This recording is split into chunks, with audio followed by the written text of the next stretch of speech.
할렐루야. 오늘 또 금요기도에 나오신 여러분을 주님의 이름으로 축복합니다. 오늘 이사야 46장의 말씀을 함께 나누기를 원합니다. 이 일을 기억하고 장부가 되라. 이 말씀의 제목으로 함께 말씀 나눌 때에 하나님이 주시는 은혜와 교훈이 있기를 주님의 이름으로 축복합니다. 따라 하시기 바랍니다. 이 일을 기억하고 장부가 되라. 오늘 이사야 46장에서 하나님께서는 유다 백성들을 끝까지 보호하시고 구원하시겠다고 말씀하셨습니다. 하나님께서는 유다 백성들뿐만 아니라 여러분도 끝까지 주님이 보호하시고 구원하시는 분이심을 믿으시기 바랍니다. 끝까지 지켜주시는 분이십니다.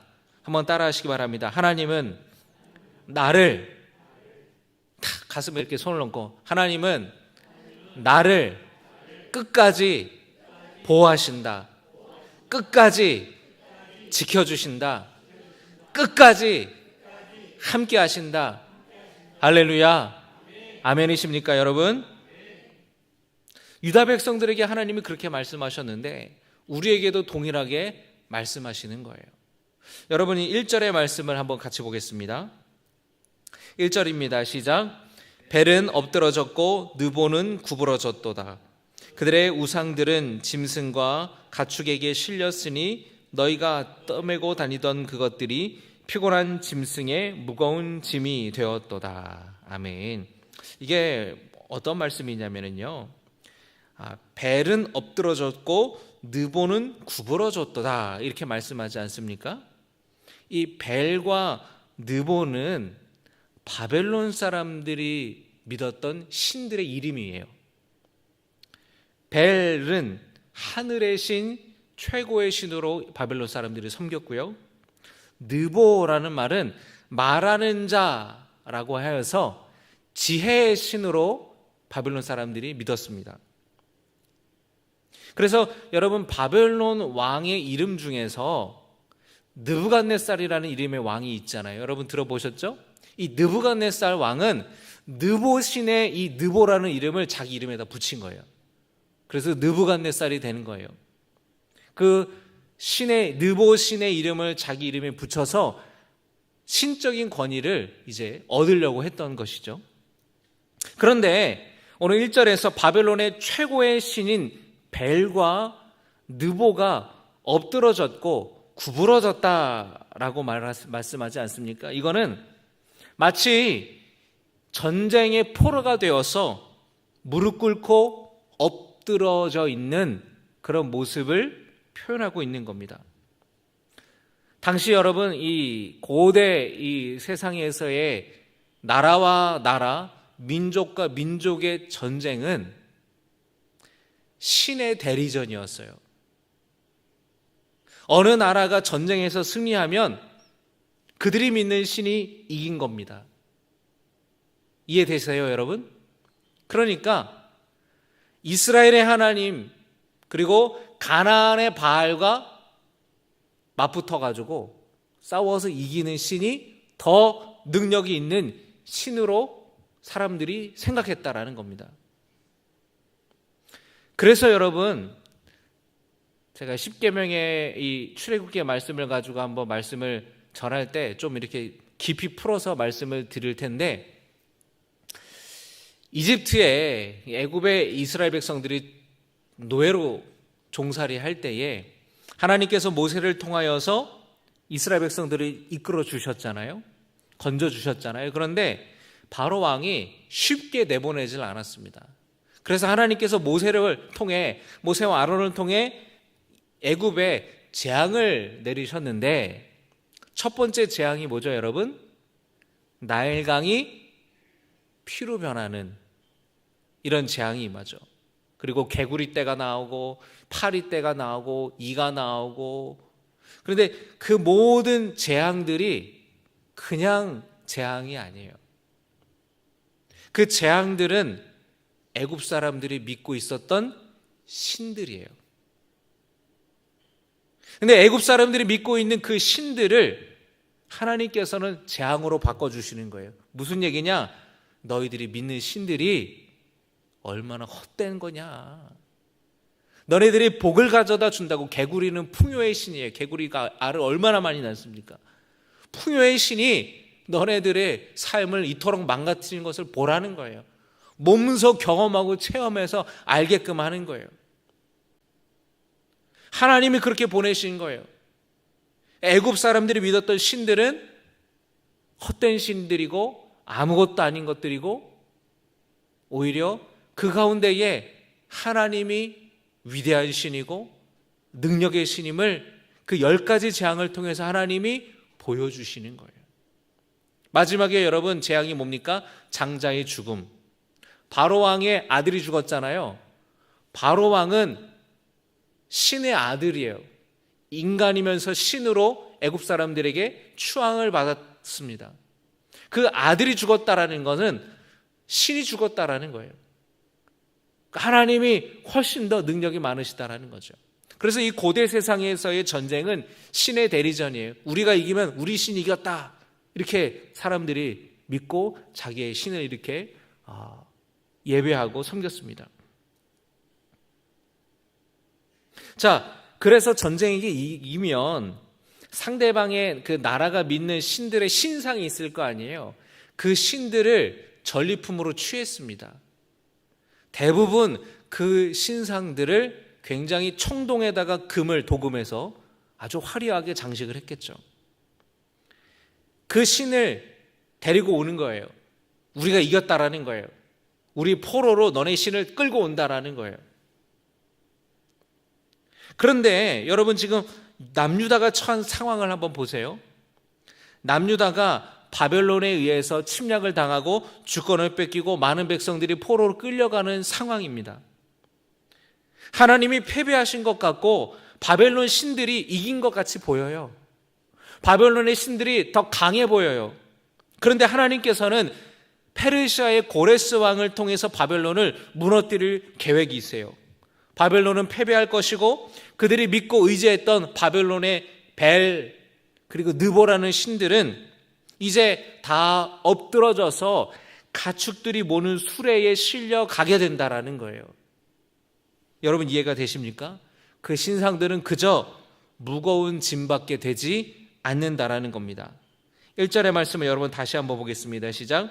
벨은 엎드러졌고 느보는 구부러졌도다. 그들의 우상들은 짐승과 가축에게 실렸으니. 짐승과 가축에게 실렸대요. 소나 나귀들이 끄는 그 수레에 그 신상들이 실려서 엎드러져서 끌려가는 모습을 이야기를 하는 겁니다.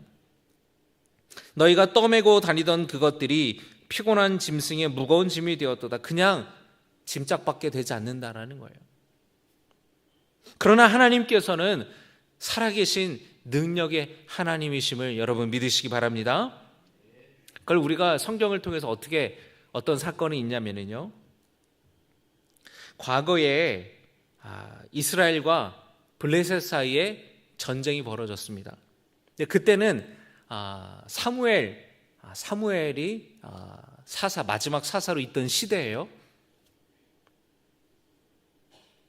그런데 이 사무엘이 이제 아직 어린 그때에 그 이스라엘 백성을 엘리 제사장이 이끌어 갈 때였습니다. 그런데 그때 이스라엘과 블레셋이 전쟁이 벌어졌는데 그 전쟁 가운데에 블레셋이 승리를 합니다.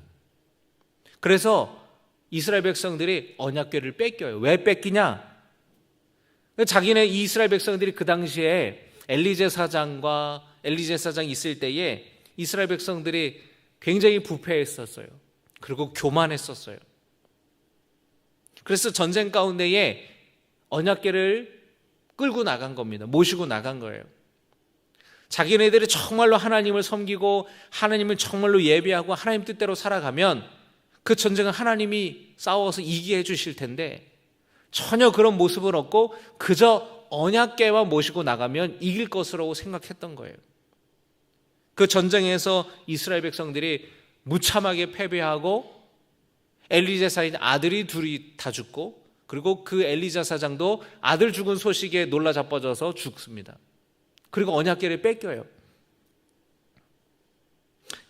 그 언약궤를 블레셋 사람들이 가지고 가서 자기들이 믿는 그 신전에 가져가서 신상 옆에 언약궤를 두었습니다. 그런데 그 다음날 블레셋 사람들이 그 신전에 들어갔다가 이 다곤이라는 신을 섬기던 신전이었는데 깜짝 놀랐어요. 왜냐하면 그 다곤 신상이 언약궤 앞에서 그 신상이 엎어져 있는 거예요.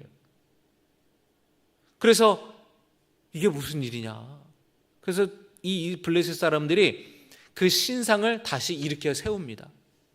근데 그 다음날 됐는데 그 다음날 신전에 들어가는데 더 깜짝 놀라요. 그 신상이 엎어졌을 뿐만 아니라 그 신상의 몸통에서 머리와 손이 다 떨어져 나갔어요. 엎어지면서 완전히 그들이 믿는 신상이 파괴된 거예요. 그리고 그 성에 독한 종기가 생기는 전염병이 돌았습니다. 그래가지고 블레셋 사람들이 난리가 난 거예요. 그 성에 있는 사람들이 야, 이게 왜 이런 일이 생긴 거냐? 언약궤 때문에 그런 거 아니냐? 저 이스라엘 백성들이 믿는 그 하나님을 상징하는 그 언약궤를 그래서 다른 곳에 보내라. 그래서 블레셋에 다른 성으로 보내요. 근데 다른 성으로 보내는데 그 성에 언약궤가 들어가서 있을 때에 그 성에도 똑같이 독한 종기가 전염병처럼 돌아서 블레셋 사람들이 너무너무 괴로워서 결국에는 이 언약궤를 다시 이스라엘 쪽으로 보내요.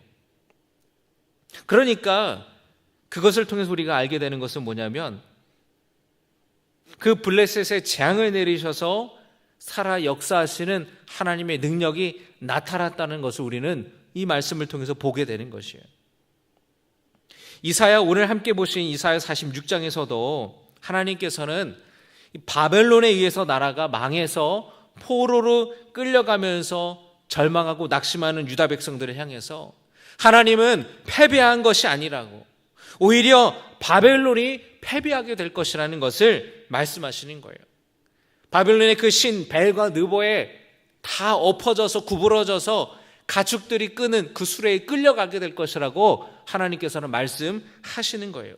그 신들이 그렇게 끌려간다는 건 무슨 뜻이에요? 바벨론은 파괴될 것이라고, 바벨론은 패배하게 될 것이라고 말씀하는 겁니다. 승리는 하나님의 것이라는 거예요. 하나님은 자기 백성을 절대로 포기하지 않으신다라는 겁니다. 할렐루야. 하나님은 여러분을 절대 포기하지 않으신다라는 것을 믿으시기 바랍니다. 하나님께서는 뭐라고 말씀하시냐면은 이 유다 백성들을 태어날 때부터 내가 너희를 품어 안았다. 내가 너희를 내 품에 끌어안고 내 품에 안고 그렇게 너희들을 업어 키웠다. 너희들을 내가 그렇게 구하였다. 3절의 말씀을 여러분 함께 우리 볼까요? 3절입니다. 시작.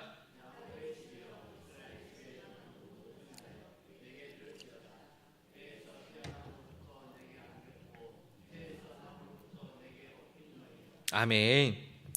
뭐라고 말씀하십니까? 배에서 태어남으로부터 내게 안겼고 태에서 남으로부터 내게 업힌 너희여. 하나님께서 이스라엘 백성들을 태어날 때부터 내가 품에 안아서 키웠다라는 거예요.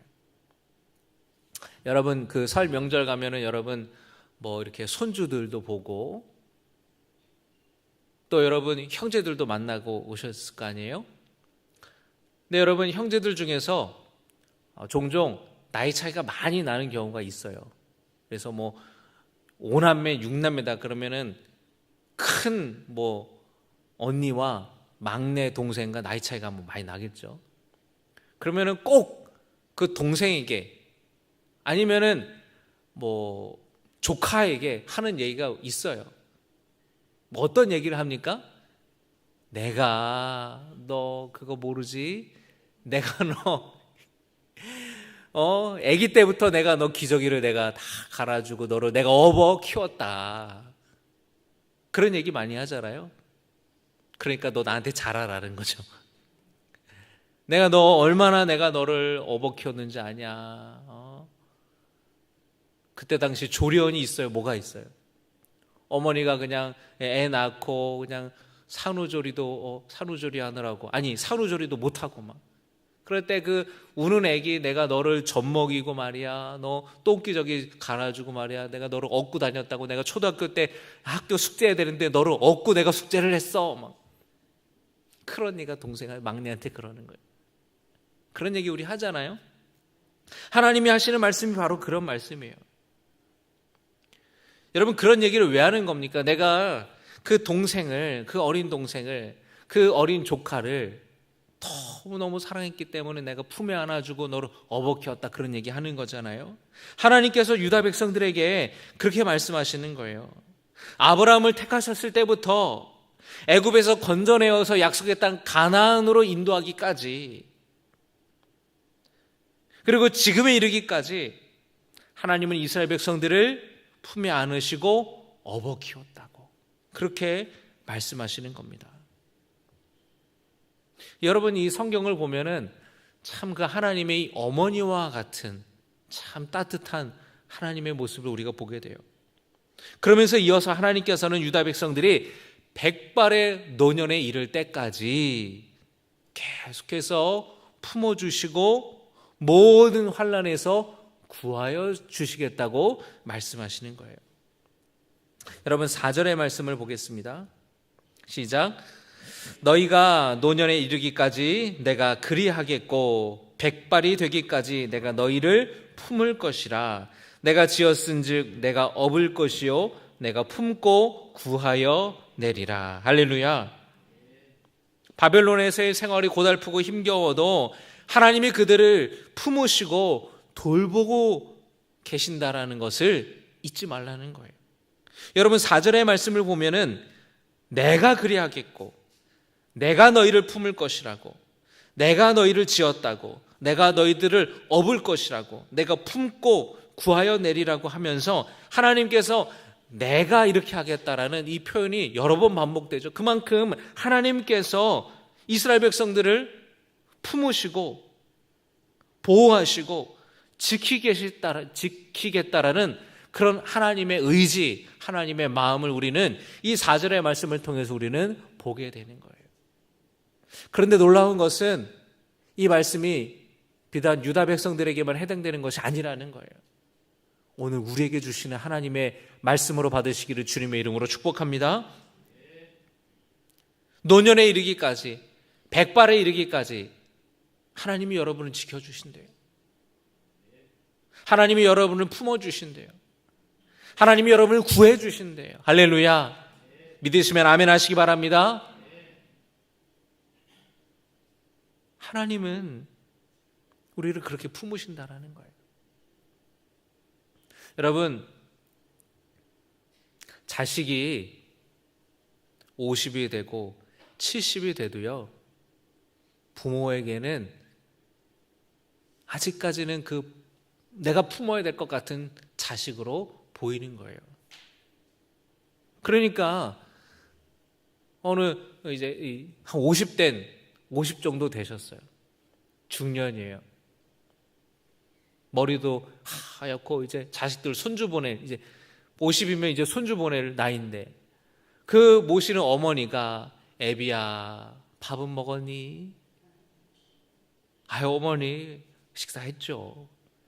왜 그런 얘기를 해요? 어머니는 여전히 그 아들이 밥은 제때 먹고 다니는지, 춥다 애비야 감기 걸린다 따뜻하게 입고 가라, 그 말이 여러분 걱정해서 하는 말인 거예요. 그럴 때 여러분 알아서 할게요, 아유 뭐 걱정도 팔자, 이런 얘기 하시면 안 돼요. 서운해요. 그 모든 말이 너를 사랑한다라는 말로 들으시는 거예요. 그러니까 여러분 70이어도 그 부모가 90이면 그 70 먹은 자녀가 그렇게 안타깝고 아이고 자식들이 속 썩이질 않냐 그러고 품에 안는 자식처럼 느끼는 거예요.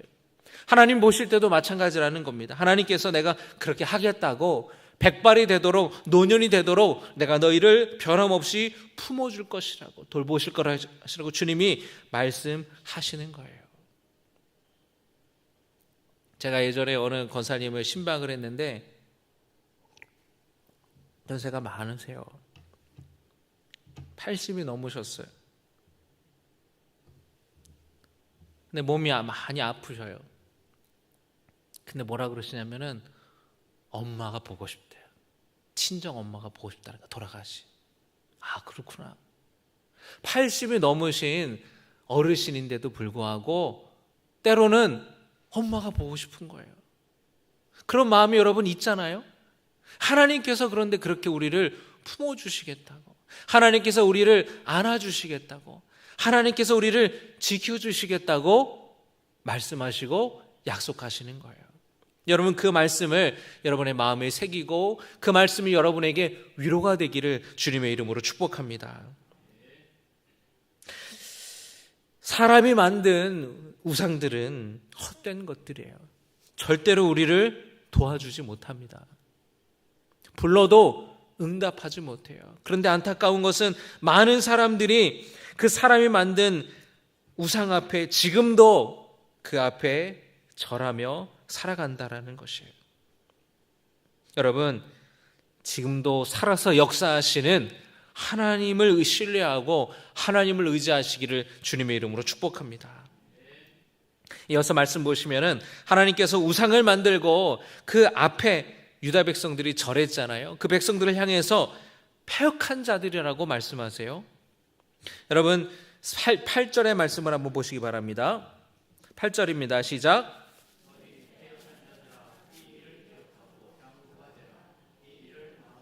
네, 하나님께서 뭐라고 말씀하시냐면은 너희 패역한 자들아 라고 말씀하시는 거예요. 왜 유다 백성들에게 패역한 자들아 라고 말씀하셨습니까? 첫째로 유다 백성들이 우상을 만들고 그 우상 앞에 절했기 때문에 패역한 백성이라고 하나님이 말씀하시는 거예요. 두 번째로는 그 바벨론의 포로로 끌려가게 된 원인이 우상 숭배인데 그걸 회개하지 않고, 그리고 그들이 하나님께서 나중에 페르시아의 고레스 왕을 통해서 다시 돌아오게 될 것이라고 하는 하나님의 계획을 귀담아 듣지 않고 무시했기 때문에 패역한 자들이라고 주님이 말씀하셨어요. 그런데 하나님께서는 뭐라고 말씀하시냐면은 이 일을 기억하고 라고 말씀하십니다. 따라합니다. 이 일을 기억하고. 무슨 일을 기억하라는 걸까요? 우상 숭배로 나라가 망하게 됐다라는 그 일. 그런데 그것은 하나님이 유다 백성들을 버리신 것이 아니라 징계하신 것이라는 거예요. 지금까지 앞서 말씀드렸던 것처럼 하나님께서 유다 백성들을 품으시고 돌보셨다라는 것을 기억하라는 겁니다. 페르시아 고레스 왕을 통해서 다시 돌아오게 하시겠다라는 그 계획을 기억하라는 거예요. 그리고 하나님 뭐라고 말씀하십니까? 장부가 되라. 따라합니다. 장부가 되라. 장부가 되라. 대장부가 되라는 거예요. 비록 바벨론 포로 신세이지만 그 땅에서 하나님의 말씀과 하나님의 계획을 다시 돌려보내시겠다는 계획을 신뢰하고 믿으면서 흔들리지 말고 믿음 안에 거하면서 강하고 담대하라고, 대장부가 되라고 주님이 말씀하시는 거예요. 여러분은 이 말씀을 새기시기를 주님의 이름으로 축복합니다. 여러분, 우리의 삶에도 고난과 어려움들이 찾아올 때가 있어요. 어떤 고난들은, 어떤 위기는 그냥 나와 상관없이 내게 찾아오기도 합니다. 어떤 건강의 위기를 만나기도 하고, 어떤 가정이나 사업이나 직장의 위기를 만나기도 해요. 그럴 때 우리는 우리를 위로하시고 함께 아파하시는 하나님께 나아가야 돼요. 그러면 하나님께서 우리의 눈물을 닦아주시고 우리를 어루만져 주시는 줄 믿습니다. 그런데 그와 다르게 우리의 죄와 잘못으로 인하여서 하나님이 내리시는 징계로 어떤 고난을 당할 때가 있어요. 지금 유다 백성들이 당한 고난은 자기들의 잘못으로 하나님의 징계를 내리신 것이죠. 그럴 때도 우리는 하나님 앞에 나아가야 돼요.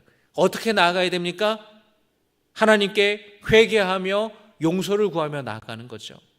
내 양심에 찔림이 있고 말씀을 내가 들을 때, 말씀을 읽을 때에 내 찔림이 있고 내 죄가 깨달아진다면 하나님 앞에 회개하고 하나님 앞에 용서를 구하며 나가는 거예요. 중요한 것은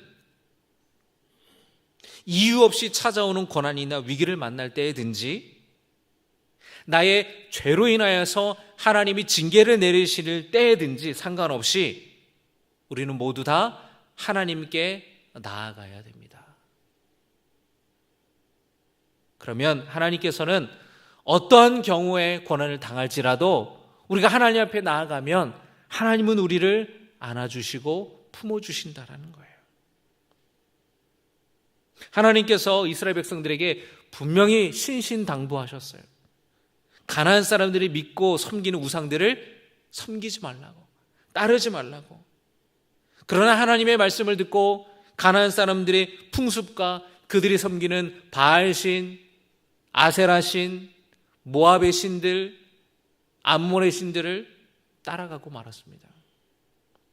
여러분, 우리도 이 세상을 살아갈 때에 이 세상의 그릇된 가치관들, 잘못된 문화와 세상의 풍조를 따르지 않도록 여러분 조심하시고 경계하시기를 주님의 이름으로 부탁을 드립니다. 세상에 마음이 뺏기지 않도록 여러분의 마음을 지키셔야 해요. 하나님보다 더 사랑하고 하나님보다 더 귀하게 여긴다면 그 어떤 것도 우상이 될 수 있는 겁니다. 돈이 우상이 될 수도 있어요. 성공이 우상이 될 수도 있어요. 건강이 우상이 될 수도 있어요. 취미가 우상이 될 수도 있어요. 자식이 우상이 될 수도 있어요. 그래서 하나님이 아브라함에게 시험하셨잖아요. 네가 네 아들보다 나를 더 사랑하는지 내가 이제 알겠다고. 100세 때 낳은 아들 이삭이니 얼마나 아들을 사랑하고 끔찍히 귀하게 여겼겠습니까? 하나님 말씀하시잖아요. 네가 네 아들보다 나를 사랑하는 줄 내가 이제 알았다.